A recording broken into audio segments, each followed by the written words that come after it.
Good day, I am Vanessa Espinozo. And I am Angel Villegas, and this is Patrol Kulasa. Red Cross Secretary General Gwendolyn Pang was accused of pocketing 200 million pesos worth of donations. Meanwhile, despite the protest, DOTC would still push ahead with the 11 peso fare hike on the LRT MRT trains.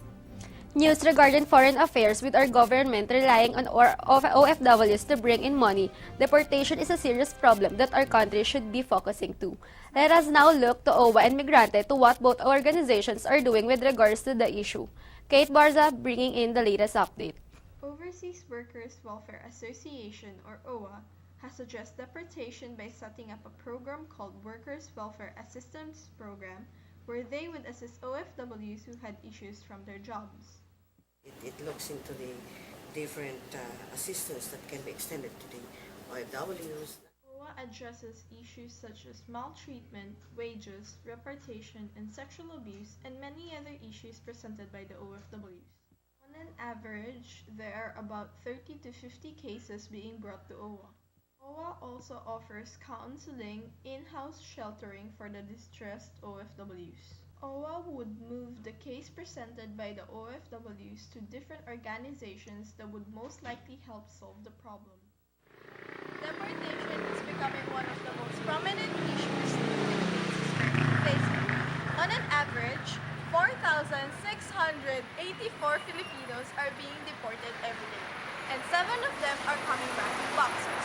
Let us now look into Migrante, an international NGO who deals with such issues such as human trafficking and deportation. Ginagawa namin silang survivor at in-empower namin sila. Kinahanda namin yung mga biktima na hindi sila maging biktima for life. Kailangan natin ma-empower yung mga tao para maging survivor. At ganun yung katangian ng migrante. Kaya meron kami tinatawag na programa ng Tanggol Migrante.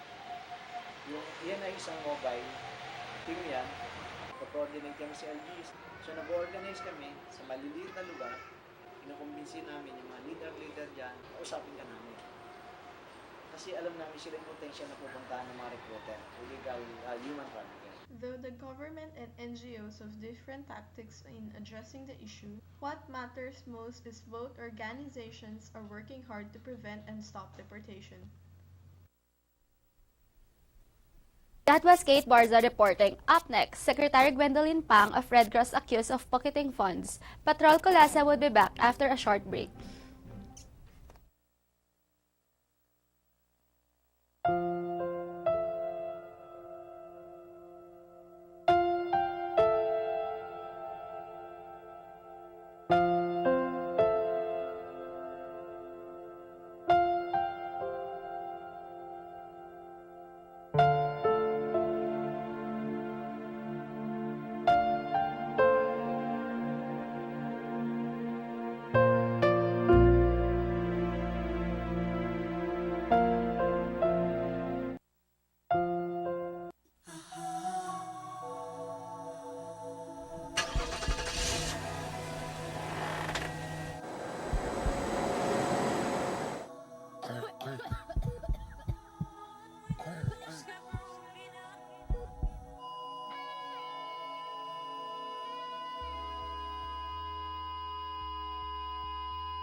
We are back. Red Cross is an international charity organization that helps those who are in need. However, according to Mr. Rodrigue Salve, manager of Disaster Management Unit, there has been issues of misused allocation of money from within the organization. Kat Gungon bringing in the exclusive scoop. The Philippine Red Cross is faced with the issue of 200 million pesos of misused funds from donations by its Secretary General, Gwendolyn Pang. We tried to get the statement of Mr. Roderick Salve, Manager of Disaster Management Services, but he refused to be on camera. According to him, off the record and on my personal view, yung issue kasi sa amin sa Red Cross, it's actually been resolved for a long time. Kasi nagkaroon na ng due process of investigation in 2012 wherein yung involved na mga persons na nagkaroon sila ng chances of hearing yung opinion nila. And there were a panel from our Board of Governors that was appropriately selected based on their experience. Halimbawa si Governor Kapunan, which is an attorney by nature, yung profession niya, by profession. So doon pa lang nagkaroon na ng na-resolve na, kumbaga nabigyan na ng due process na wala namang misappropriation na naganap. The funds were reportedly used for Red Cross Chairman Richard Gordon's WOW tarpaulins and ambulances that were brought from his PDAF but did not undergo proper process. Aside from the alleged misuse of funds, the Philippine Red Cross continues its focus in improving its services for those affected by Typhoon Yolanda. For recovery, we're actually computing initially 2 years. Pero we are not actually targeting it 2 years. We are much targeting it in a lower period. No? Ayaw naman natin tumagal. Katrina Gongon, reporting.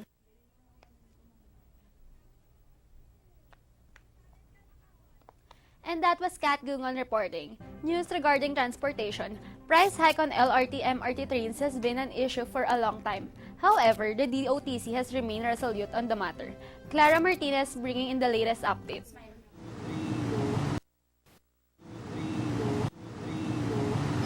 The Department of Transportation and Communications is firm about their decision of increasing the LRT-MRT fare with an additional 11 pesos in boarding the trains, plus additional 1 peso for every kilometer traveled despite the people's protest. Director of Operations Division of the MRT3 Depot, Renato San Jose, said that the public consultation about the fare hike last December 12 went well and was attended by different sectors. Kahit wala pang fare hike, patuloy naman ang improvement ng LRT at MRT. In fact, na-discuss yan nung public hearing na kahit na wala pang proposal, yung DOTC ay nasa proseso na ng pagbili ng mga bagong tren para sa MRT. At andun na rin yung pag-construct ng bagong mga linya ng LRT Line 1 papunta ng Cavite at ng Line 2 papunta ng Masinag.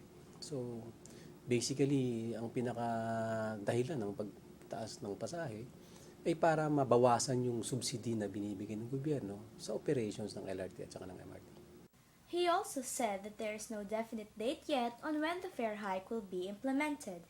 However, an LRT passenger, Jocelyn Escala, who commutes from EDSA to Balintawak stations of LRT Line 1, is not in favor of the additional fees for the LRT system. Siyempre hindi okay kasi maraming mga mahirap ang buhay ngayon, tapos bakit siya tumaas, di ba?